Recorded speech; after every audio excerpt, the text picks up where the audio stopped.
Olá, tá começando o 13º episódio do Movimento X.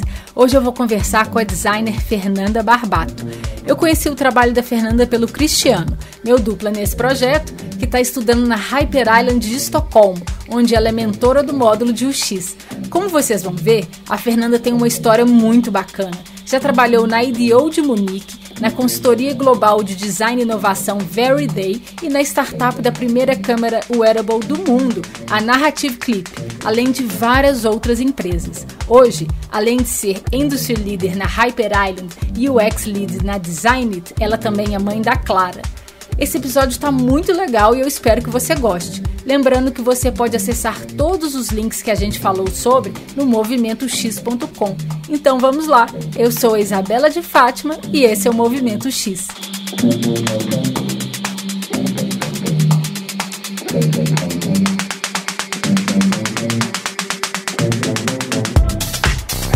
Oi, Fernanda, tudo jóia? Oi, Isabela, tudo bem?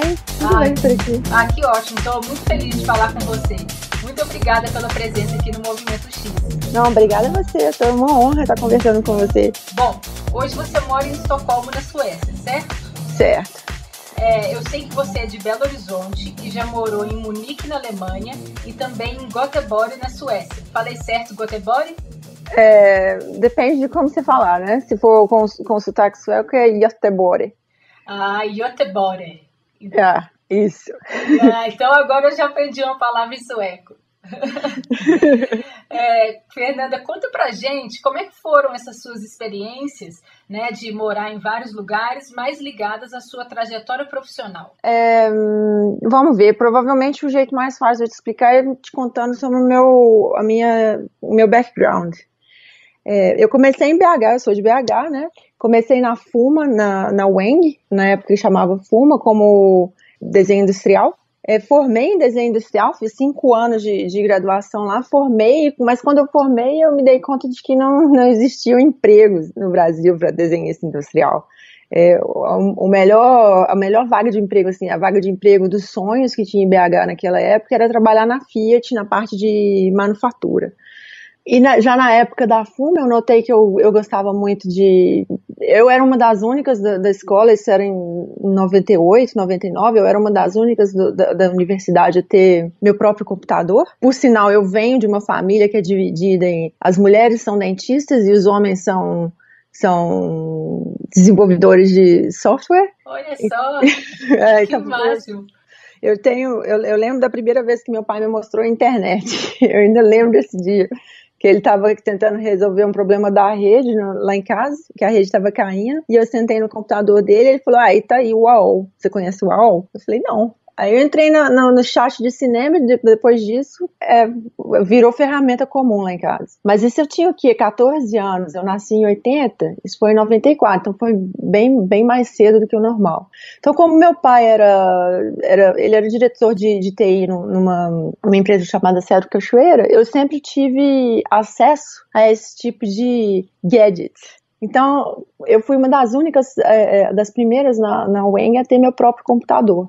E como eu tinha meu próprio computador, eu acabava fazendo as apresentações do pessoal da escola.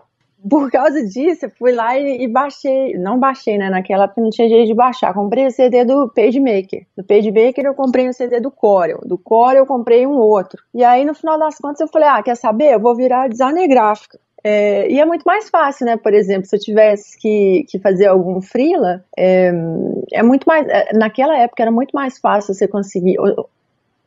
Na realidade era o único jeito de conseguir um freela. Não existiam maneiras de se conseguir um freela de desenho industrial, porque ninguém estava manufaturando nada. Por exemplo, hoje em dia é muito mais fácil. Por outro lado, fazer um freela de design gráfico era muito mais fácil. O meu primeiro trabalho foi para fazer uma embalagem de café. O segundo foi, tipo assim, a padaria da esquina tinha que fazer um menu. E aí foi indo. E aí eu pulei de emprego em emprego em BH, eu sempre mudava, por exemplo, eu tentei por um tempo trabalhar com propaganda, comunicação e propaganda, mas não gostei, depois mudei para um escritório de arquitetura. Um dos problemas dessa desse escritório de arquitetura que eu comecei a trabalhar, é que eu tinha a impressão de que eu trabalharia mais perto com os arquitetos. Isso não aconteceu, era muito assim, trabalho em tipo um departamento mesmo. E eu sempre gostei de ser mais cross-funcional. Mas naquela época eu não sabia disso, eu só cheguei à conclusão de que não era um lugar para mim, e de lá eu mudei para um escritório de TI. E eu lembro que eu mudei para esse escritório chamado Atman Soluções, porque ninguém estava fazendo internet na época. E eu pensei assim, deve ter um motivo para esse povo não estar fazendo internet. E eu vou lá e vou me inscrever. Eu ainda lembro do dia que eu liguei, eu estava na escola e liguei perguntando de um estágio. E aí consegui o estágio lá, comecei fazendo desenho gráfico, com o tempo trabalhando, como era um escritório muito pequeno, você acabava trabalhando com arquiteto de informação. Achei massa, porque a gente trabalhava com MRV, eu não sei se ainda mas na época era a maior mobiliária do Brasil, então tinha assim... uma das maiores ainda. Tinha, assim, a parte de sistema de arquitetura da informação era gigante, ainda mais porque eles queriam integrar todos os departamentos, o departamento jurídico, o departamento comercial e tal, de operações, o departamento que compra os materiais para as obras. Poxa, então, que legal! Foi bacana demais, mas o projeto, quando eu entrei, já tinha 7 anos, se foram 7 anos eles tentando resolver o problema da MRV, e eu saí sem eles terem conseguido resolver. Na época era muito difícil. Assim, o pessoal, hoje em dia, a área de experiência, era um desenho de experiência. Hoje em dia o pessoal está muito mais maduro, né? Você sabe como trabalhar com o cliente, se o seu cliente for uma empresa que está dividida em departamentos. Mas naquela época era muito difícil. Naquela época a gente era TI.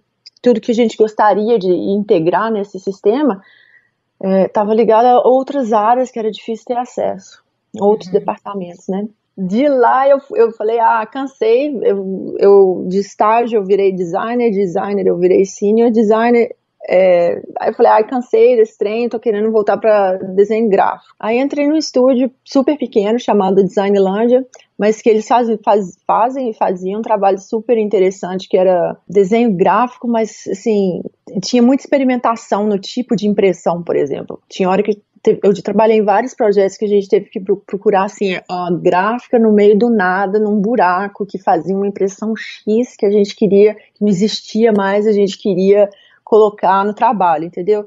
E como o principal cliente naquela época era o Ronaldo Fraga, e ainda ele dava bastante liberdade pra gente experimentar.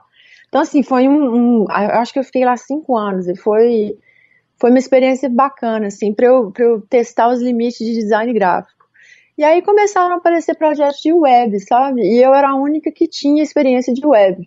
E aí eu comecei a tomar aquela parte, tipo assim, ter meu próprio ownership naquela área.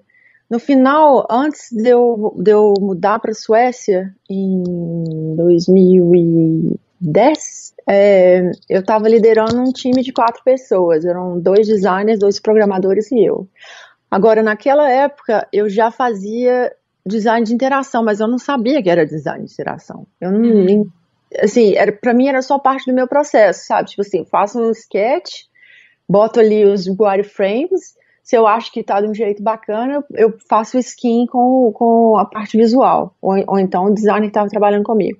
Mas nunca foi, naquela época, pra mim não existia pesquisa de usuário, e essa parte de design de interação nunca foi vendida como um pacote para os nossos clientes, não, sabe? Na realidade, a pessoa entrava ali, pedia um projeto, passavam-se 2, 3 meses, a pessoa voltava e estava ali, toma, seu website está pronto.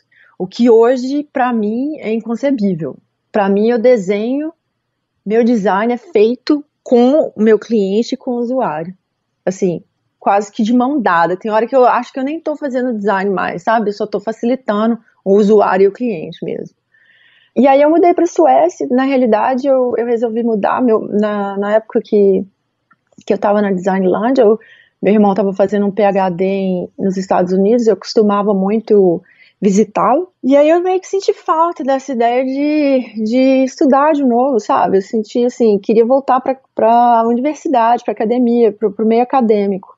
E aí eu comecei a olhar mestrado, mas mestrado para mim, assim, eu queria uma coisa rápida, sabe? Eu não queria ficar porque a experiência do meu irmão é que ele estava 6 anos terminando o PhD dele. Para mim, eu não queria passar 6 anos.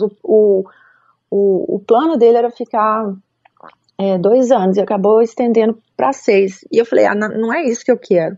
Eu até olhei para ir para Delft e para Umeå, mas eu fiquei com medo de passar muito tempo longe de casa. Eu tinha namorado, já tinha meu próprio apartamento e tal. Uhum. Aí, conversando com uma pessoa, ela foi uma cliente minha, eu fiz a parte de branding para ela, e ela, na realidade, acho que era uma das primeiras a pensar em experiência e estratégia lá em BH. A empresa chamava Mapa Digital. Mariana Beruto, eu conversando com ela, assim, o que eu faço e tal, ela falou assim, tem essa Hyper Island, você já ouviu falar? Dá uma olhada. Também me indicou pessoas que estavam morando fora do Brasil para eu conversar, para saber se eu deveria vir ou não. E isso tudo assim, eu resolvendo por conta própria, sabe? Eu não contei para ninguém na minha família, não falei nada, porque eu só queria ver o que rolava. E eu lembro que eu conversei com um cara chamado Bernardo, porque na época a Hyper Island era eu não sei se é assim mais, porque eu estou trabalhando tanto com a escola que para mim é tudo muito claro, sabe? Mas na época que eu entrei, 6 anos atrás, era tipo uma caixa preta. Você não sabia, era tipo um clube da luta, sabe? A galera falava assim, ó, não sei o que rola não, mas o que rola lá é muito doido. As pessoas saem meio transformadas. Então, para mim foi assim, quando eu conversei com o Bernardo, por exemplo, ele virou e falou assim, não interessa tipo assim, para de pensar se a escola vai ser boa ou não, porque a experiência de vida de morar fora já vai te dar muito. Esse Bernardo já estava aí na Suécia e estudando na Hyper Island? Não, o Bernardo, ele estava na TomTom, na Holanda. Ele não estava na Hyper, não. Na época que eu vim para a Hyper, eu conversei brevemente com o Fábio Rezende, que hoje está na Airbnb. E ele falou bem e tal, foi super positivo, mas não me deu, assim, a caixa preta, né, a história da caixa preta, ninguém sabe explicar. E essa foi a primeira vez, então, que você saiu do Brasil, foi para estudar na Hyper Island? Foi, e tipo, eu acho que minha situação de vida na época, eu acho que existia uma crise dos 30 anos que ninguém comenta, né, mas eu tava com 29 anos e pensando assim, cara, será que é isso mesmo? Casar, comprar meu apartamento, ter filho, ou será que eu saio fora agora? Então eu falei, cansei, vou dar um tempo na Suécia. E eu não quis ler nada sobre a Suécia, eu não quis saber nada da Hyper Island, eu queria que chegasse aqui, que a hora que eu chegasse aqui fosse uma surpresa. Cheguei aqui em julho, só trouxe roupa de inverno, porque eu achei que fosse um polo norte, estava fazendo 34 graus. Uou!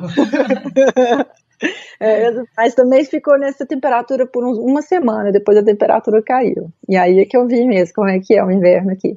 Para mim, quando eu cheguei, eu tive uma crise de identidade muito forte, sabe? Porque a escola, pelo menos no ano que eu estava lá, existia essa ideia de você tentar se colocar no lugar do outro. A Hyper Island é grande, eu acho que 80% da educação lá é centrada no grupo, na dinâmica de grupo. Isso ninguém sabia, foi uma surpresa para todo mundo, sabe? Porque não... É uma cultura muito forte da Hyper que eu nem sei se o pessoal até hoje sabe, porque conversando com os alunos, eles falam, eu não sabia que a grande maioria, a grande parte do meu tempo eu passaria tentando resolver problemas de relacionamento com o time. Mas eu acho que é daí que vem o crescimento pessoal, que acaba mirando no crescimento profissional. Mas enfim, na primeira semana eles têm um Hyper Way Week, que eles ensinam a metodologia, a cultura da escola, e nos primeiros meses, assim, eu tentei sair da minha área de conforto e trabalhar com coisas que eu nunca tinha trabalhado antes, por exemplo, gerenciamento de projetos. E gerenciamento de projeto eu tinha feito antes no Brasil, mas era muito diferente aqui, a expectativa era muito mais alta, sabe? E só uma dúvida, Fernanda, você foi para fazer qual curso? Porque pelo que eu vi, a Hyper ela tem diversos cursos, né? Tem. Você foi para um curso específico ou você fez um geral? Não, eu vim para o IAD, que é Interactive Art Direction. E na época que eu vim, tinham só 3 cursos. Hoje eu acho que eles têm em Estocolmo 6 ou 7. E tem mais cursos em Manchester, em Singapura e tal. E de curiosidade, você lembra quais eram esses 3 cursos na época? Lembro, eram 4 na realidade, desculpa. Um é Digital Media, que ainda existe. O outro era E-Commerce, que acabou. No ano seguinte eles terminaram com o curso e criaram um outro curso. O quarto era Motion Graphics. Estou perguntando mais para a gente entender quando a gente for falar um pouco mais da Hyper hoje, né? Para a gente fazer um paralelo. Hoje eles são muito mais business driven. Eles estão abrindo em vários lugares, estão criando... Em São Paulo, né? No Brasil, em São Paulo, se não me engano, vai ter... Eu acho que já existe, porque já tem gente trabalhando aí. Mas o negócio é o seguinte, quando eu entrei era Estocolmo e Karlskrona, que é no sul da Suécia, e você tinha que vir para a escola para estudar. Hoje em dia eles têm vários tipos de modelos de negócio. Então, por exemplo, você pode contratar a Hyper como facilitador para sua empresa, você pode fazer um master, você pode fazer um programa executivo. Tem vários tipos de modelos de negócio, não é só a escola para estudante, não, sabe? Sim. Por exemplo, tem vários cursos online. Hoje em dia, eles são muito mais business driven do que quando eu comecei. E a escola nasceu ali na Suécia, certo? A escola nasceu aqui, e nasceu de uma cultura muito sueca, que é a cultura de que não existem hierarquias, entendeu? O sistema é muito flat. Horizontal. Horizontal. Então, por isso que a dinâmica de grupo vira uma parte central. Tudo é feito com consenso. Não existe mandato, entendeu? Você pode ter um mandato por um período ou outro, mas não existe assim, todas as decisões são tomadas em grupo, que é uma característica cultural da Suécia muito forte. E a escola vem essa parte cultural da escola, essa característica da escola também vem de um treinamento do exército sueco chamado TGL, que é focado em dinâmica de grupo. Então, por exemplo, tem um modelo que eles seguem chamado eu não sei se eu lembro, Jarl Window, que é o seguinte, são 4 quadrantes, em um vértice você tem o que eu sei, no outro vértice você tem o que as outras pessoas sabem. Então, o primeiro quadrante é o que eu sei e as outras pessoas sabem. O segundo quadrante é o que eu sei, mas os outros não sabem. E aí em cima você tem o que os outros sabem, mas eu não sei. E aí você tem o que ninguém sabe. E a ideia de você sair da sua área de conforto é que você vai sair da área do que eu sei e os outros sabem. Então tem muita sessão de feedback, por exemplo, que as pessoas te contam como eles te percebem. E aí você ouvindo de outras pessoas contando como eles percebem de você, mais essa ideia de que você tem que sair da sua área de conforto, você acaba indo para essa área do unknown, do desconhecido, sabe? O que eu não sei ou eu não sabia, o que os outros não sabem. Então a ideia é você criar uma consciência de você mesmo, que acaba refletindo no seu trabalho profissional. Poxa, que fantástico! É uma jornada, né? A galera sempre fala, it's a journey. Mas ninguém sabe o que vai acontecer, porque é muito pessoal também. Você foi para estudar e aí, em seguida, você foi para Munique? Isso. O negócio é que o meu curso, eu sou não obrigada, né? Eles pedem para você fazer um estágio de 2 a 3 meses na escola, na empresa que você quiser. Era minha responsabilidade achar a empresa que eu queria trabalhar. Aí eu veio para fazer um workshop na primeira semana do módulo de UX. E na época eu fiquei meio perdida, assim, não estava entendendo nada, sabe? Que é esse trem de conversar com o usuário e tal. E aí depois, mais pro final do módulo, um cara da Frog veio apresentar a empresa. E aí eu falei, cara, é isso que eu quero. Então, tipo assim, teve um crescimento ali nas 5 semanas, do início com a IDEO pro final com a Frog. E eu falei, cara, é isso que eu quero desenvolver produto centrado no usuário. E nesse período foi o projeto que eu estava trabalhando, que a Hyper trabalha com projetos reais, né? O projeto que eu estava trabalhando era para desenvolver um novo serviço para a rádio sueca. E a gente encontrou com vários usuários e tal, mas nós resolvemos focar o grupo resolveu focar em taxista, porque eles ouvem rádio o dia inteiro. E aí eu fui conversar com esse cara, ainda lembro desse cara, o nome dele era Vladimir, ele imigrou da Bósnia, tipo, 30 anos atrás. E ele estava contando de como que ele ouvia a rádio, e uma vez ele participou de um programa, não sei quantos anos atrás, na rádio sueca, e o programa era sobre música francesa, e ele gostava de música francesa, e aí ele ligou o rádio e tava tocando uma música francesa, sabe aquela música Voo de Táxi? Aí ele começou a chorar. Aí a hora que ele começou a chorar, eu falei assim, cara, agora eu entendi que eu tenho que colocar uma pessoa, eu tenho que colocar uma cara no meu design, entendeu? Eu tenho que me referir às coisas que eu tô fazendo, me referir naquela pessoa. Não existe desenhar ou criar sem ter uma pessoa focada que eu vou focar, que eu vou desenhar para a pessoa, entendeu? E nesse caso aí, você vendo toda a questão do sentimento, né? De como a pessoa se sente. Exatamente. Ela ouvir no rádio, nossa, deve ter sido muito emocionante. Não, assim, uma coisa pequena que eu posso fazer, que eu criando um feature num serviço que eu estou desenhando, tanto que vai adicionar valor para uma pessoa que eu nem conheço, entendeu? Então, tipo assim, aquele momento ali foi um turning point. Depois daquilo ali, eu nunca mais consegui, não voltei a ser quem eu era, não. E não voltei mais pro Brasil também, não. Porque eu achava que isso não existia no Brasil, que o Brasil não estava maduro o suficiente para entender o valor de design centrado no usuário. Aí, depois que o curso acabou, eu fui procurar um estágio e eu peguei e mandei um e-mail pro cara da IDEO e tal, ele não respondeu, não sei o que, aí um dia eu falei assim, e o pessoal da escola arrumando estágio e tal, e eu ficando pra trás. Aí eu peguei e liguei pra ele um dia e falei, aqui, eu tô querendo estágio. Aí ele pegou e falou assim, não, você tá com uma hora marcada aqui, você não recebeu o convite, não? Eu falei, aí fiz a entrevista, fui. Isso na IDEO de Munique, né? Na IDEO de Munique. Cheguei lá, o primeiro projeto que eu entrei foi um dos projetos mais bacanas que eu tive a oportunidade de trabalhar. Trabalhei com um cara chamado Fabrício Dori. Que ele vai ser o próximo entrevistado, já dando um spoiler aqui. Ele é massa, o cara ele é super, super bacana. O approach dele, a abordagem dele para design, eu me sinto honrada de ter trabalhado com ele. Ele voltou da IDEO, foi trabalhar no Itaú como diretor de transformação digital. Mas depois eu falo dele. Fica para sua lista para você conversar com ele depois. Mas é uma referência no meu trabalho, com certeza.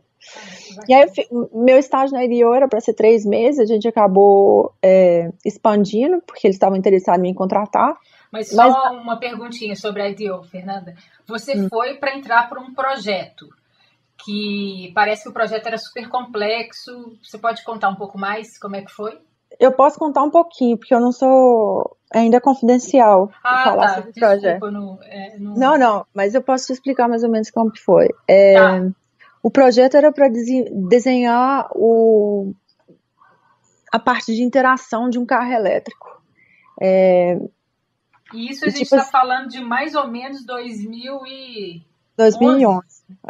Até hoje nós não vimos um carro como aquele ser lançado no mercado.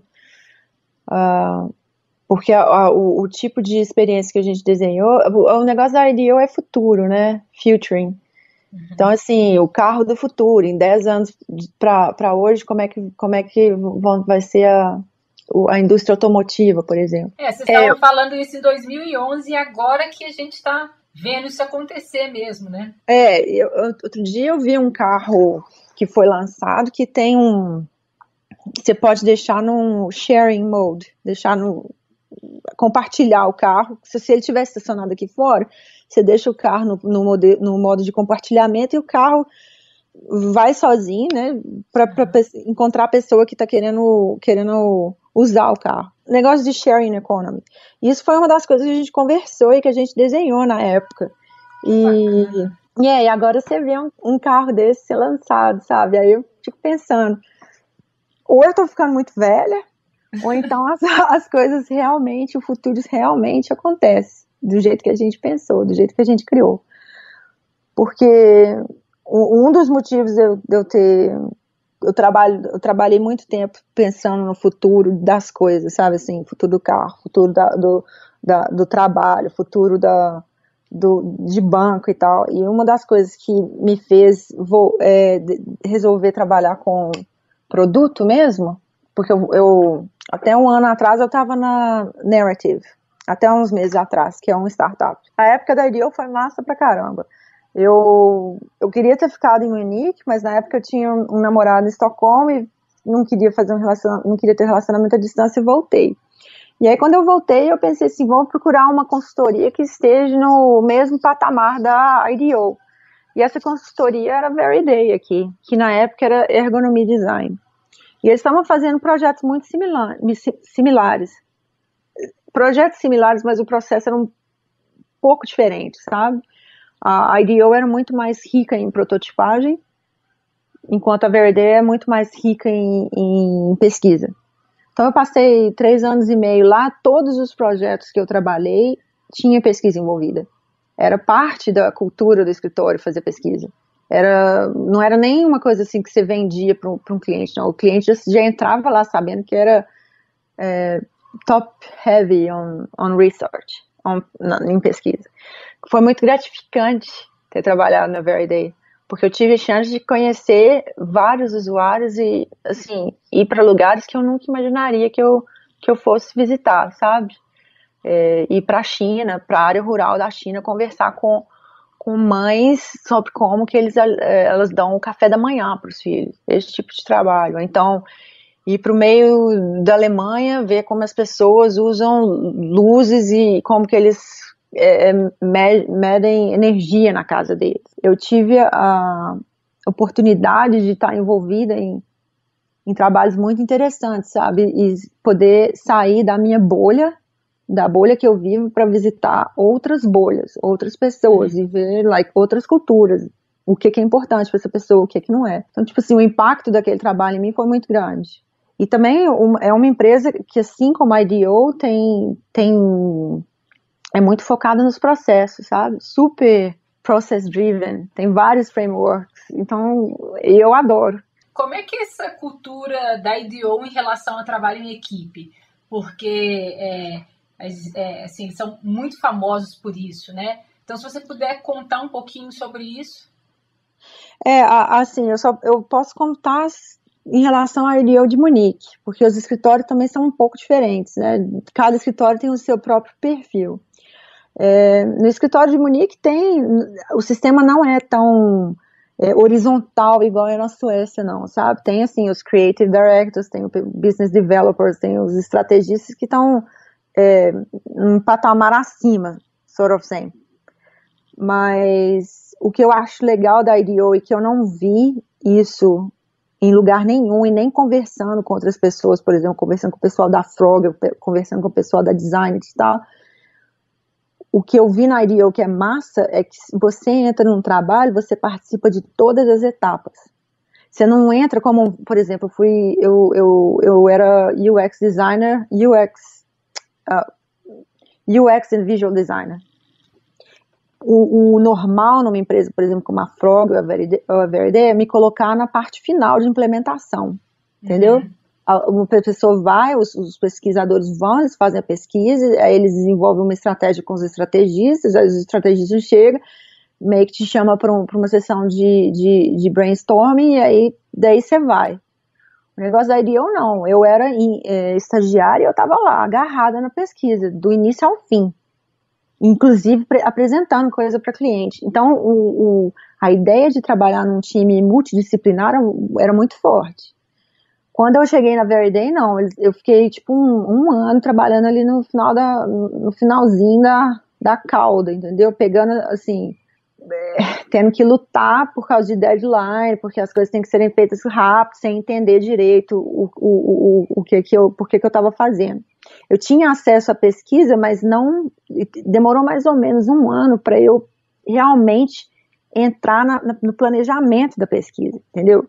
Uma coisa é eu ir e sentar lá sem saber por que as coisas as perguntas foram colocadas daquela maneira, e isso já é válido. Mas demorou mais ou menos um ano para eu começar a fazer planejamento de pesquisa e visitar usuário e tal. E todas as visitas em contexto. A gente nunca teve, tanto na Veriday como na IDEO, a tendência é que a gente vá e encontre os usuários no contexto deles. Para tudo ser mais natural mesmo, né? Se a pessoa está sentada numa sala de reunião com você, ela vai estar ali só te respondendo. Às vezes ela vai falar alguma coisa para te agradar, né? Exatamente. Quando você vai e encontra essa pessoa na casa dela, talvez tenham coisas que essa pessoa faça que ela nem lembre de que ela está fazendo. E outra, né? Eu trabalhei muito com Home Smart, automação em casa e tal, e IoT. Para isso eu preciso estar no contexto. Desculpa, em qual empresa que você trabalhou muito com IoT? Tanto na IDEO como na Veriday e agora na Designit também. Porque como eu tenho experiência em desenho industrial, não é que eu tenho experiência em desenho industrial, porque no final das contas eu nunca trabalhei com desenho industrial como uma desenhista industrial, mas como eu tenho interesse na área, para mim veio naturalmente que as duas áreas, digital e física, se encontrassem, entendeu? Para mim, é muito difícil pensar numa solução que é puramente digital. Para mim, UX vai além do que acontece na tela do computador ou na tela do seu telefone. Então, o primeiro passo é eu pensar dessa fisicalidade das coisas, sabe? Como que eu conecto um smart object com o meu telefone, o computador, como que os usuários estão usando um determinado produto ou um determinado objeto, e se é válido ou não de que esse objeto tem uma parte digital, tela, on-screen digital, entendeu? Porque, por exemplo, tem vários produtos que eu tive a oportunidade de trabalhar que nem existia uma tela de computador, era tudo gesto, eye tracking, voice command, and so on. É muito mais natural para mim pensar em UX que vai além da tela, sabe? Que encontra, assim, essa parte física dos objetos. Mas, além disso, por exemplo, quando eu penso em digital, eu não penso só no que está acontecendo na tela do computador ou na tela do telefone. Isso, para mim, é muito limitador ou limitante. Eu tive a oportunidade de trabalhar, por exemplo, com projetos que não tinha nada para se criar em termos de sentar no computador e desenhar uma interface, entendeu? A interface era ou por gesto, ou por voz, ou então pelo eye tracking, e muitas vezes inteligência artificial também. Esse tipo de projeto eu tive a oportunidade de trabalhar na IDEO. Eu acho que uma das maiores diferenças entre a IDEO e a Veriday é que a IDEO está trabalhando com tecnologia de ponta. Os clientes que chegam lá, eles estão trabalhando com tecnologia que não existe ainda no mercado. Em relação à Veriday, por exemplo, tem vários projetos que eu trabalhei, o projeto era novo para o cliente, mas a tecnologia já estava disponível no mercado. Por exemplo, trabalhando com automação em Home Smart. A tecnologia já está aí, tem mais de 30 anos, entendeu? Mas para aquele determinado cliente era um projeto novo, era um projeto de inovação. Fiquei na Veriday por 3 anos e meio. Aí eu comecei, como os projetos eram muito assim, pensados no portfólio do cliente, daí 5 anos, 10 anos, eu comecei a achar que meu impacto como designer no mundo estava muito... não estava bem definido, sabe? Chegou num ponto que eu achava que eu estava só falando blá, blá, blá, e dando recomendação e criando conceito. Isso é muito fácil, sabe? Eu queria trabalhar assim, com a performance, quero botar um produto no mercado de verdade, quero medir a performance do meu trabalho, e eu quero saber quem é que está usando de verdade aquilo, e não ficar só teorizando em como as pessoas vão usar um determinado produto 5 anos para 5 anos para frente. E aí eu pedi uma licença na Verdale, que não é comum aqui, mas é totalmente aceitável. Fui no meu RH e falei, tô querendo tirar uma licença aí de 1 ano para eu trabalhar no startup, porque eu acho que tá me faltando conhecimento nessa área, sabe? Eu tô trabalhando como consultora já tem 6 anos e quero dar um tempo e depois eu volto. Eles falaram, beleza. E aí eu fui. E aí quando eu comecei como UX designer mesmo, fazendo, puxando pixel, pintando quadradinho, como diz o outro. Isso na narrativa, né? Narrativa, só para explicar, é uma câmera que é um wearable, câmera você coloca, você prende na sua roupa e tira fotos a cada 30 segundos. E não tem nenhuma interface. Se você quiser tirar uma foto, se você tiver intenção de bater uma foto, porque a câmera bate foto a cada 30 segundos. Se você tiver intenção de bater uma foto, você dá 2 cliques no clipe. A gente chama de clipe. Se você quiser desligar, você bota numa área escura, tipo seu bolso, que ele é inteligente o suficiente para desligar sozinho. Então, tipo, essa ideia de não ter interface era muito atrativo para mim, sabe? Porque eu meio que sou contra tela de sentar e mexer com tela de computador. Eu acho que, sei lá, eu não sei como é que tá no Brasil hoje, mas aqui na Suécia eu acho que a galera desconecta demais. Não é um objeto para conectar um com o outro, entendeu? Você anda na rua assim, a galera tá na bolha deles mexendo com o telefone. Então eu não queria trabalhar com nenhum projeto que incentivasse esse tipo de comportamento, entendeu? A ideia do narrative é que você viva um momento, que você tá ali hands-free, bate as fotos do jeito que durante o dia inteiro e as fotos que você quiser, depois você pega, captura e compartilha. Então, isso era muito atrativo para mim. E, se não me engano, foi um dos primeiros wearables, assim, não foi? Foi, assim, se você comparar com wristband, os que medem quantos passos você deu, tá, por exemplo, Jawbone ou Fitbit, eles vieram antes, mas o Narrative é a primeira e a única câmera que é wearable câmera. Uhum. Não tinha nenhum competidor. Isso também me atraía muito, entendeu? Porque era meio que um projeto de inovação nele mesmo. É o que eu te falei, que eu trabalhei na IDEO e na Verday, trabalhando com produtos que a tecnologia existe, mas o produto em si não existe no mercado. E eu acho que o Narrative é um desses produtos. Aí eu lembro que minha primeira reunião lá, a gente sentou para discutir o botão de login na página de login, e demorou 2 horas a reunião. E eu fiquei pensando assim, Jesus, onde que eu marrei minha égua? Porque eu entendo, eu dou valor a micro-interactions, eu sei o valor disso, mas não é pra mim, entendeu? O meu foco é muito mais holístico, muito mais assim, do momento que você decide, que você ouve falar do narrativo, até o momento que você tá ali, usando a cada 3 dias e baixando 300 fotos por dia no seu celular. Então, para mim, faz muito mais sentido pensar a experiência total, entendeu?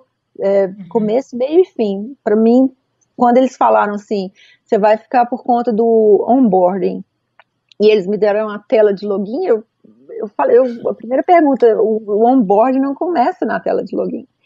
Então, por causa disso, eu meio que comecei, e porque eu gosto de pesquisa, e pesquisa com stakeholders é um dos centros principais do tipo de pesquisa que eu faço, acabou que eu ia lá, entrevistava o cara de vendas, ia lá, entrevistava o cara de operações, ia para uma outra cidade, porque no sul da Suécia tem uma cidade chamada Lund, eles tinham um escritório lá também, descia para Lund, fazia entrevista e tal, acabou que eu meio que cortava assim, a organização na horizontal, e aí eles começaram a ver que o negócio, o ideal para mim seria trabalhar com Customer Experience, não só UX.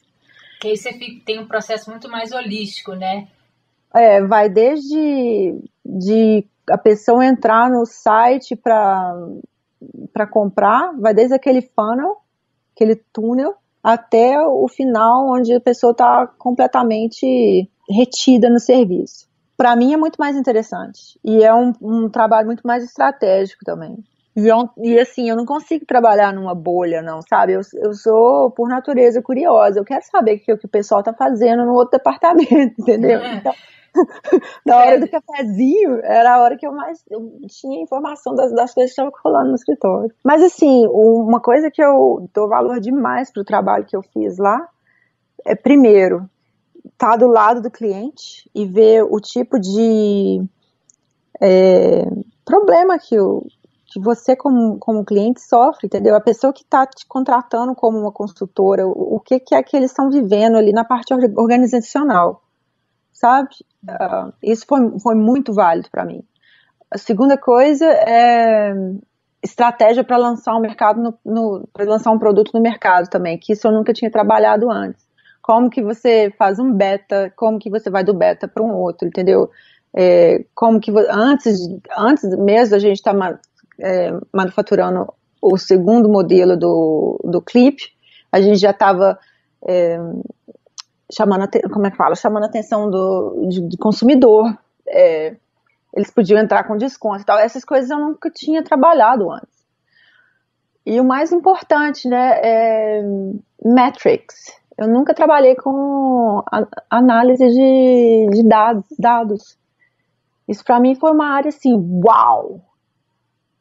Para mim era inacreditável que eu passei 6 anos, 6 ou mais anos trabalhando com a cabeça enterrada em qualitative research, em pesquisa só com pesquisa de usuário, e deixei de lado, eu nunca reparei que existe uma área gigante que é a análise de dados.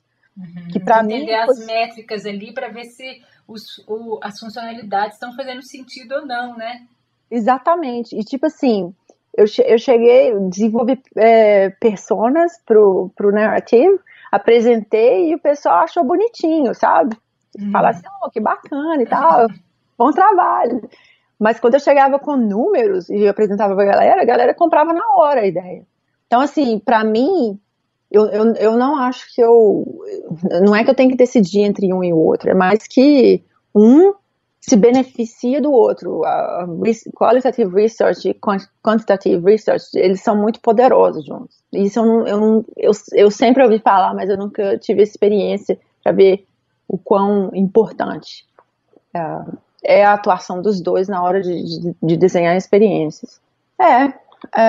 Aí, na realidade, era para eu ter voltado para Very Day, mas eu engravidei e fiquei na Narrative. E aí falei, daqui uns tempos eu saio de licença maternidade, tô gostando daqui, vou ficar. E aí saí. Eles foram super... Na realidade, eu descobri que eu estava grávida na semana que eu assinei o contrato. E eu falei, eu dei para trás, falei, não vou mudar de empresa agora não, porque são muitas mudanças na vida, né, eu não tô querendo arrumar outra agora não. E aí a RH me ligou e falou, não, que isso, não tem nada disso, você tem todo o suporte da Narrative, se você não se sentir bem, você tira licença, você fica o tempo que for e depois você volta daqui a 1 ano. Não tem problema se você for ficar um período de 9 meses só com a gente. A gente quer que você faça parte do time. Isso assim, isso é diferença do Brasil, né? Porque eu dei pra trás porque eu fiquei pensando, esse pessoal descobrir que eu tô grávida, eles me demitem. Aquele medo de ser mulher e ser brasileira. E aí a RH foi super bacana. Falou, não, vem, nós estamos precisando de você, 9 meses é tempo demais, muita coisa vai acontecer. Então, a gente quer que você faça parte do time. E aí eu fui. Você ficou lá até... Vocês lançaram a segunda versão, né, do produto? A segunda versão era para ser lançada em setembro de 2014 ou 2015? Não sei, eles atrasaram uns 8 meses, sabe?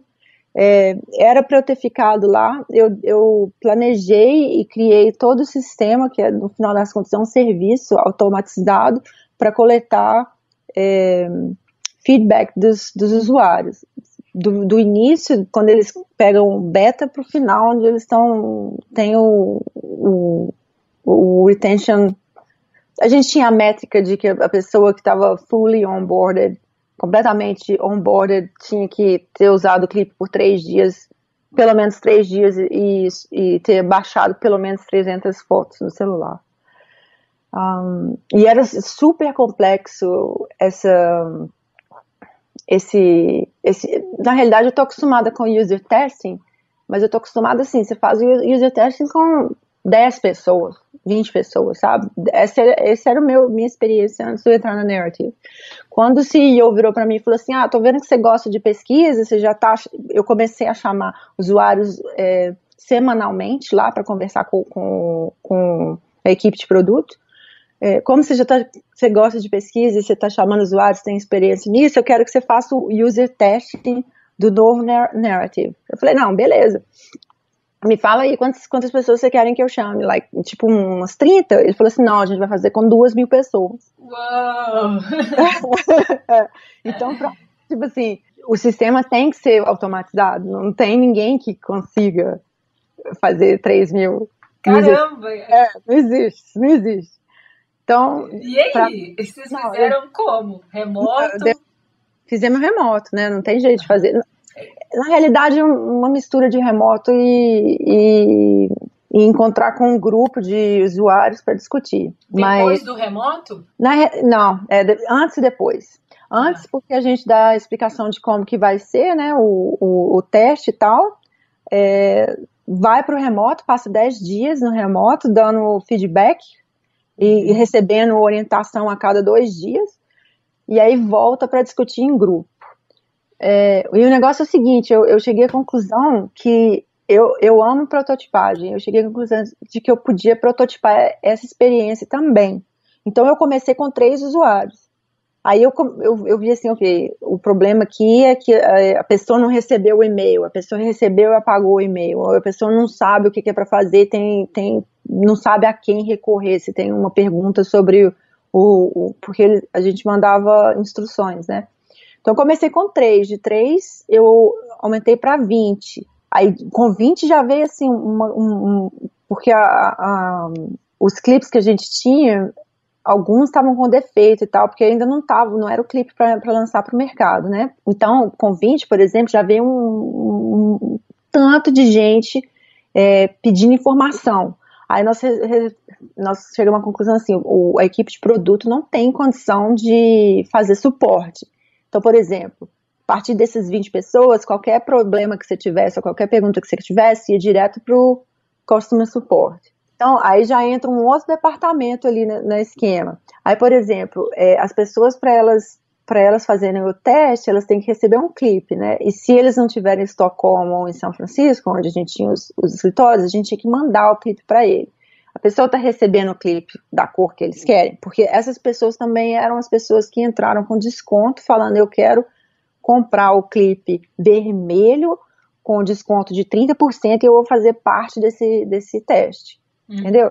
Aí, por exemplo, só de você ter que ver quem é a pessoa, onde que ela mora, quem que vai mandar, que cor que é o clipe, já entra o pessoal de operações. E aí vai. E aí Nossa, um super desafio de pesquisa. Foi difícil. Quanto tempo foi esse projeto? Especificamente esse, né? De pesquisar com 2.000 pessoas para entender melhor o produto. O planejamento demorou uns 3 meses para a gente colocar no lugar certo, e eu fazendo teste do teste, fazendo teste interno, entendeu? Demorou uns 2, 3 meses. Aí, e assim, a integração de várias ferramentas também, que é surreal.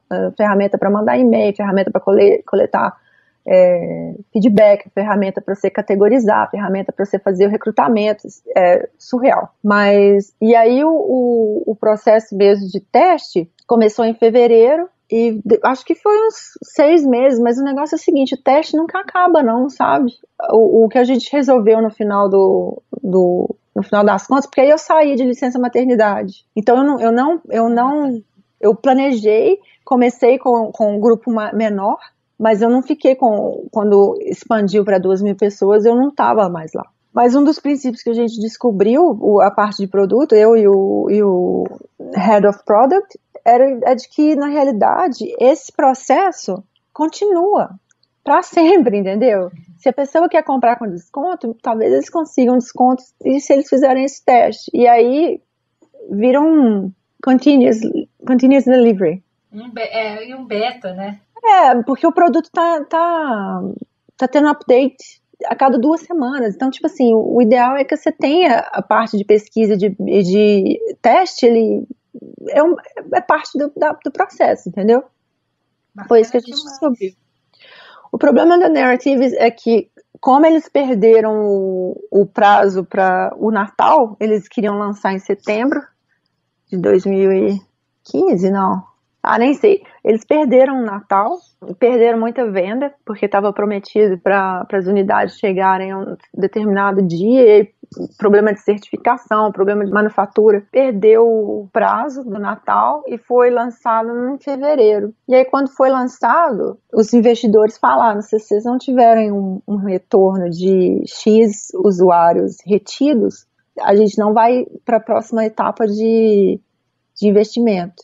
E eles não conseguiram. E aí a gente tentou vender a empresa, tiveram várias empresas super interessantes interessadas no produto, mas no final, porque os números não eram bacanas, a percentagem de usuários retidos no produto, no serviço, era muito baixa, acabou que a gente não conseguiu vender a empresa. E aí eles entraram em falência.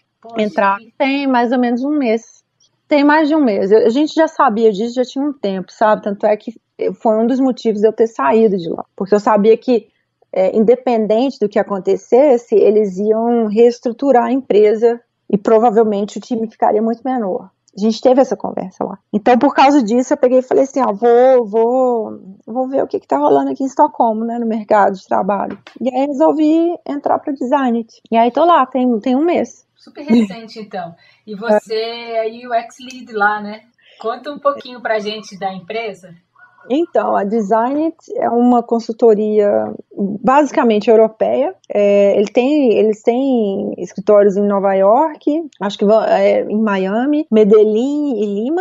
Eles tentaram abrir no Brasil, não deu certo, porque acho que eles tentaram abrir naquela época que existia aquela história de que a economia do Brasil estava muito boa, em 2012, e eles foram abrir o escritório, mas não conseguiram vender nenhum projeto, e aí fecharam. Mas é uma consultoria europeia, eles também têm assim, tradição em pesquisa, inovação, projetos que são completos, 360, a parte de serviço integra tanto UX físico, o design de interface física como o digital. É muito ligado com business design, porque como eles trabalham muito com serviço, eles também têm que, ou a gente também tem que desenhar, mantendo em vista KPIs, modelos de negócio, revenue, and so on. E você pode contar um pouco dos seus clientes lá? Posso, mas eu acho que ainda é muito cedo para eu te dar uma perspectiva bacana da empresa. O que eu posso dizer é que eles trabalham muito com serviço, é uma das verticais. Tem a vertical de serviço, né, que trabalha muito com estratégia e com pesquisa, e tem a vertical de UX, que, pelo que eu entendi, a maioria das vezes trabalha com implementação. E meu papel lá, eu tomo conta do conteúdo, então tudo que é liberado ou que é desenvolvido para um cliente em termos de UX, eu tenho que gerenciar tudo que sai em termos de UX do escritório, em termos de qualidade. Uhum. Mas isso caminha lado a lado com o empregado, entendeu? Então, por exemplo, se eu acho que uma parte do time está precisando desenvolver uma certa capacidade ou em uma certa disciplina, por exemplo, porque eu acho que eles não estão desenvolvendo um projeto com a qualidade ideal, eu não posso simplesmente chegar lá e forçá-los a fazer alguma coisa, entendeu? Então, o que eu estou querendo dizer é que a parte de conteúdo anda lado a lado com a parte de pessoas, as pessoas que estão trabalhando. Você trabalha para sempre treinar, capacitar as pessoas para elas entregarem com mais qualidade. Exatamente. E para mim, essa parte de treinamento é a mais fascinante. Foi talvez não o único, mas um dos motivos de eu ter entrado no escritório. Porque eu venho trabalhando com a Hyper tem muito tempo, eu já pensava em dar aula antes de eu ter saído do Brasil.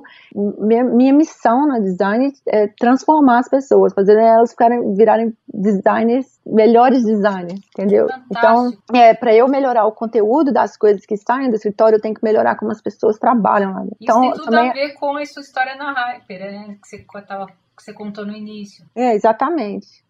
E para mim, eu não sou o tipo da pessoa que vai lá e fica fazendo micromanagement. Eu não quero chegar num trabalho que eu nem faço parte, porque os leads, eles meio que ficam flutuando entre os projetos, entendeu? Eu não quero chegar num trabalho que talvez eu nem faça parte para dar palpite no como que eu acho que as coisas devem ser feitas, não. Eu quero dar as ferramentas para essa pessoa fazer o ser um sucesso. Que fantástico, Fernanda. Essa é a minha missão lá. E aí tem assim, o fato da gente de UX na design estar muito relacionado à implementação, para mim é um fator negativo. Eu quero que UX chegue no mesmo nível de design de serviços lá, que faz parte de um processo completo de design. E as pessoas começam do início ao fim, e não é o que acontece. Para eu estar ligada com isso, para eu fazer essa máquina rodar, ou para eu fazer isso acontecer, eu tenho que também estar ligada com a parte de vendas. E como que a venda é feita, porque eu não quero ter só os projetos que vão estar trabalhando com implementação, entendeu? Então, assim, vendas, conteúdo e pessoas vão lado a lado, evoluindo. Eu acho que depois da minha experiência na Narrative, eu estou muito mais interessada em design de organizações. Para mim, não existe o produto que está no mercado é um reflexo da organização, de como a empresa é organizada internamente. Se se a experiência de um produto dá a entender ou tem essa sensação de que está faltando partes, é porque provavelmente a organização está faltando partes. Está faltando comunicação entre departamentos, entendeu? Está faltando a pessoa cortar na horizontal e ter uma visão holística da experiência. Então, como eu comecei no início, indo lá na empresa de arquitetura, comecei com publicidade, propaganda e tal, agora eu estou girando para uma outra área, entendeu? Eu não fico no mesmo lugar. Toda hora eu mudo um pouco. Bacana demais, Fernanda. Então agora meu negócio é design de organização. É isso que eu quero focar. Fantástico. Eu queria que você falasse agora um pouco sobre... A gente já falou bastante sobre a Hyper Island, mas eu acho que vai ser muito legal a gente falar sobre o seu momento hoje na Hyper Island, né? Que hoje você... Vamos falar não, né? Fato. Você fez a transição de aluno para professora. E hoje você é Industry Leader na Hyper Island de Estocolmo. O que um Industry Leader faz? Então, porque a Hyper não tem ele não tem um grupo de acadêmicos decidindo a disciplina que vai ser ensinado, não, sabe? O negócio da Hyper é que todo ano eles chamam gente nova para ser o Industry Leader, porque assim eles se mantêm sempre in the edge. Eles estão sempre na ponta. Eu sou uma dessas pessoas, o que significa que eu vou planejar o conteúdo do programa de UX na Hyper. Eu vou ser a pessoa decidindo o que eles vão aprender. Por exemplo, se eu quiser falar sobre transformação digital, quanto tempo do tempo deles eles vão passar conversando sobre transformação digital, vai ser design centrado no usuário, vai ser pesquisa, ou vai ser customer experience, vai ser prototipagem, quanto do tempo que eles têm, qual vai ser o conteúdo, e quanto tempo que eles têm que eu vou usar, que eles vão aprender aquele determinado conteúdo.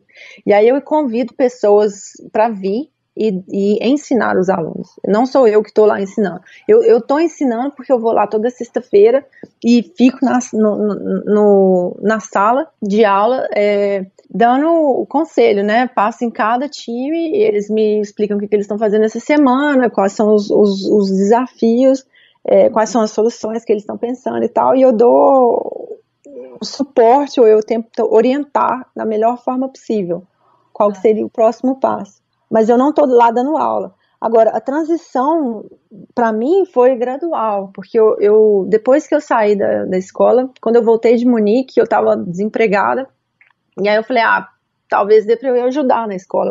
A Hyper foi tão importante para mim que eu me senti no dever de retribuir, entendeu? E aí comecei lá facilitando workshop. Comecei um ano facilitando, no segundo ano eu fiz um workshop eu mesma, no terceiro ano eu já estava dando palestra, no quarto ano eu já estava vindo. Então, assim, foi gradual, entendeu? Até chegou um ponto que eles falaram, a gente quer que você venha e a gente quer que você curadoria do programa de UX esse ano. E pra mim é massa, é muito trabalho, sabe? Eu me sinto, assim, super responsável, porque na realidade, um dos motivos de eu ter sempre ter me envolvido com a Hyper é porque eu acho que eu tenho uma responsabilidade com o pessoal que vem por trás. Eu acho assim, essa área que a gente trabalha tem muita demanda de designer. E se você pensar em todas as escolas do mundo, ainda assim, se todas as escolas estão, sei lá, graduando não sei quantos estudantes, ainda assim não é o suficiente para suprir a demanda. A área de UX, eu não sei como é que é no Brasil, mas aqui especialmente na área nórdica e na Alemanha, o pessoal vem de todos os lados. Você tem pessoas que têm um background de design, tem pessoal que tem um background de arquitetura, tem o outro que vem de, sei lá, começou como customer support, sabe, assim, as pessoas vêm de todos os lados. Então eu acho que eu tenho uma responsabilidade como UX de ensinar, entendeu? De manter o nível da qualidade do nosso trabalho. Não, é só, tipo assim, se vem várias pessoas de vários lugares, fazem um crash course, um design thinking, 3 horas de design thinking, saem falando que estão fazendo design thinking, eu acho que não tem nenhum problema com isso, desde que a gente tenha consciência de que o pessoal que está vindo atrás também precisa ser educado da mesma forma que a gente foi. Então eu tenho uma responsabilidade com a escola de fazer o nível de educação da escola ser tão alto como eu gostaria que tivesse sido no meu tempo. Legal demais. Agora, que tipo de critério que vocês utilizam para pensar na grade ou no currículo, não sei a melhor forma de chamar isso, de UX, né? Porque eu fico pensando que, pelo que eu sei, a Hyper, ela é uma escola que ela tem como pilar a aprendizagem baseada nas necessidades, nas reais necessidades do mercado. Certo. Que tipo de critério vocês utilizam para pensar no caso, né? Para pensar em como que vai ser a grade ou o currículo do ensino naquele ano, né? Boa pergunta.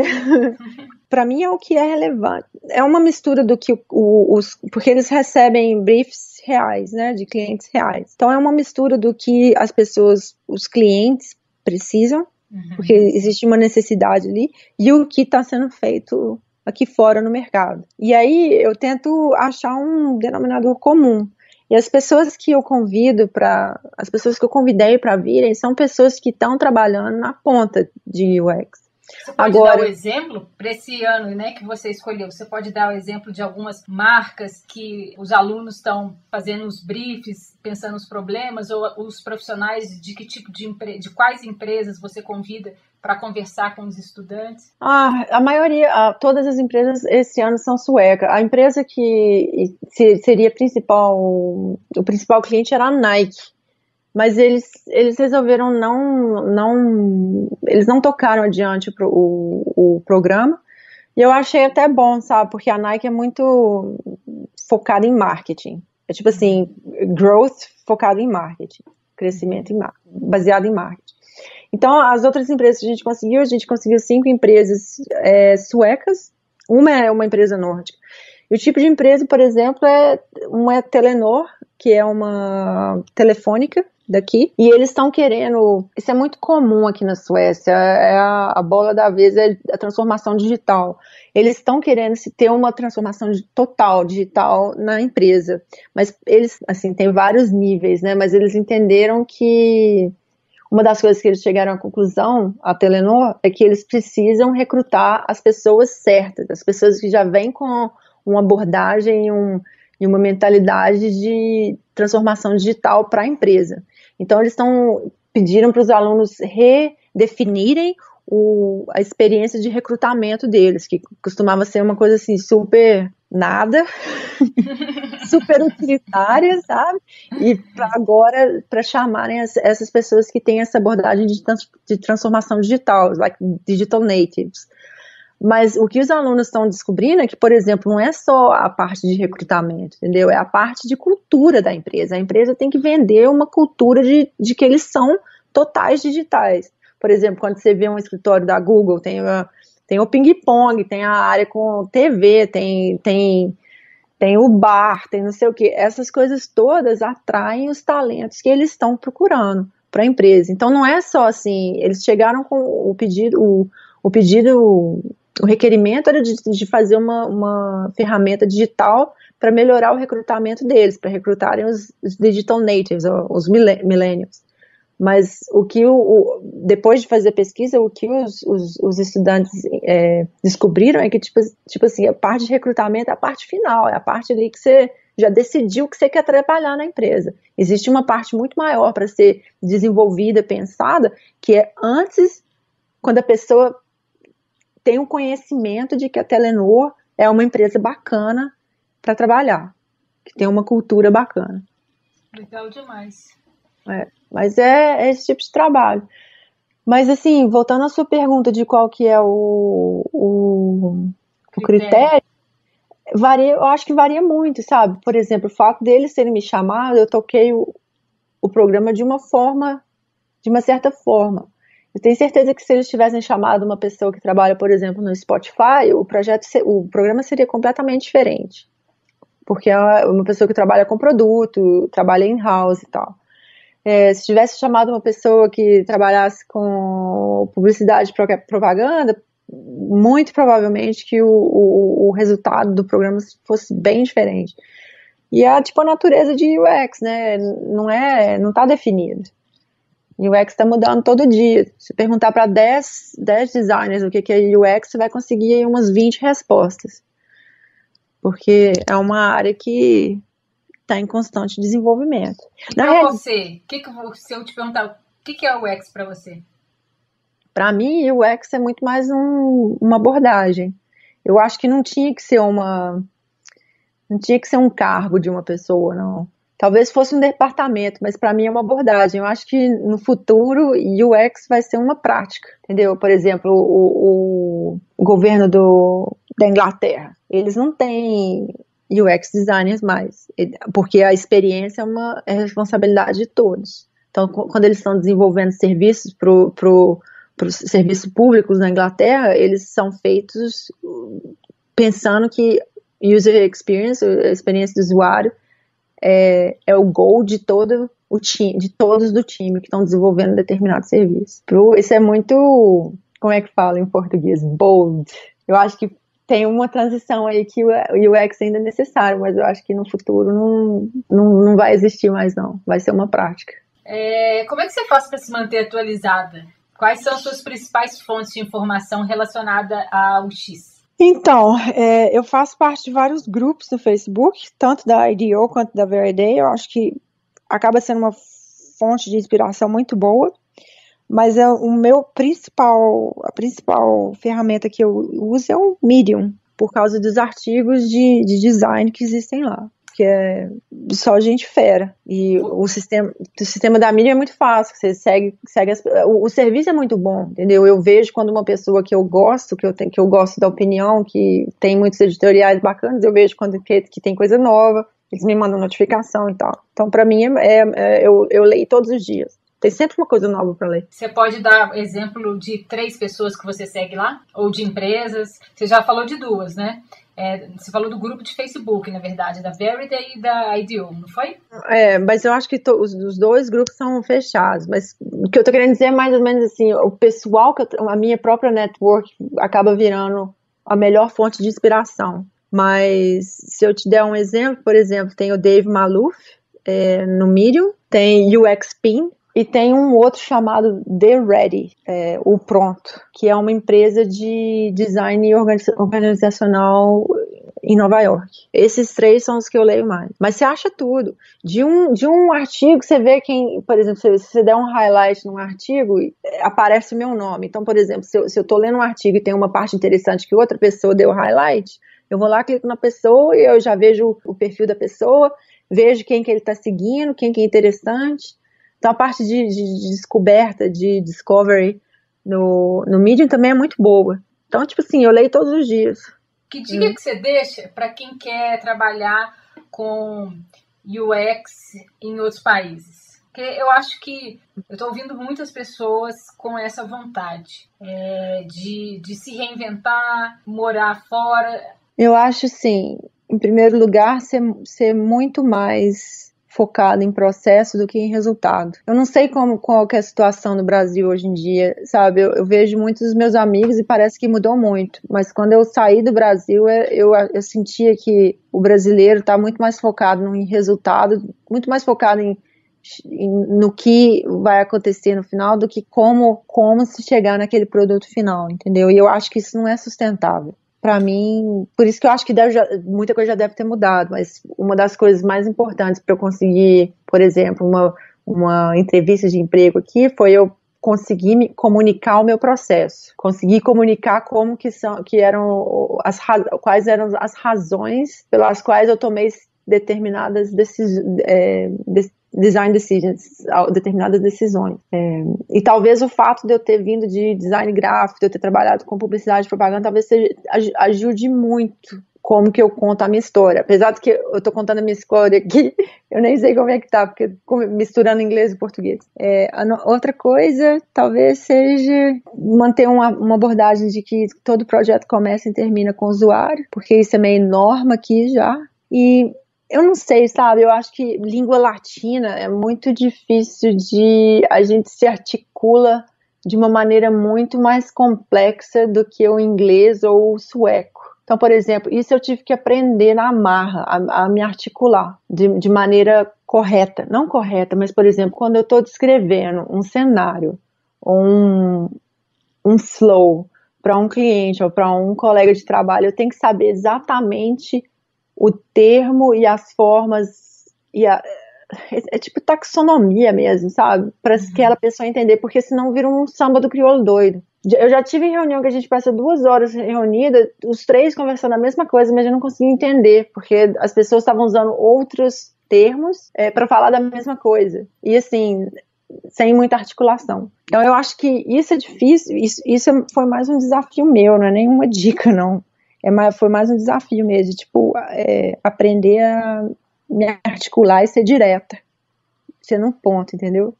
Porque senão cria muita confusão. Tem algum livro, alguma palestra online, alguma dica para quem quer aprofundar um pouco mais nesse conteúdo? Tem alguma coisa que foi bacana para você que você indica? Tem um livro antigo que eu gosto muito, principalmente a primeira parte, do Alan Cooper. O Alan Cooper, ele tem uma consultoria nos Estados Unidos chamada Cooper & Cooper. Ele criou um livro chamado About Face. E quando se trata de desenvolver software, eu acho que a primeira parte do livro é muito interessante. E aí tem Service Design Thinking. É um outro livro que tem várias atividades para você desenvolver serviços. E assim, a grande maioria dos projetos que eu começo completamente, eles são completamente confusos no início. E aí é aquela coisa, né, acredita no processo e acredita no método que você vai chegar na solução. Então esse Service Design Thinking é um bom exemplo, eles têm várias ferramentas ali que te ajudam a navegar o processo, para você chegar numa solução final. E tem Lean UX, que é um outro tipo de processo que eu gosto muito também, e que ali no livro é bem explicadinho. Bacana, Fernanda.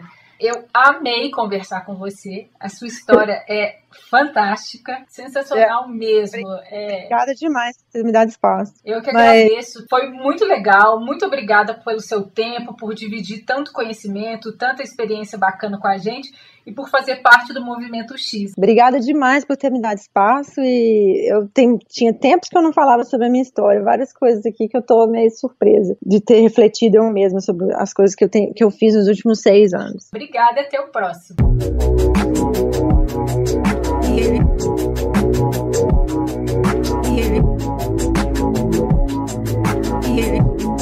Chegamos ao fim deste, que é o 13º episódio, hoje com a Fernanda Barbato. Se você tiver qualquer pergunta ou quiser me dar um feedback sobre esse episódio, é só me escrever no Twitter. Meu perfil é @IsabelaDeFátima. E para quem quiser saber mais sobre o dia a dia no curso de Direção de Arte Interativa na Hyper Island, é só escrever para o Cristiano no hi@cristiano.do. Para ouvir outros episódios, acesse movimentox.com. No próximo programa, vou conversar com Fabrício Dori, diretor executivo de design na McKinsey. Obrigada por acompanhar o Movimento X e até o próximo episódio.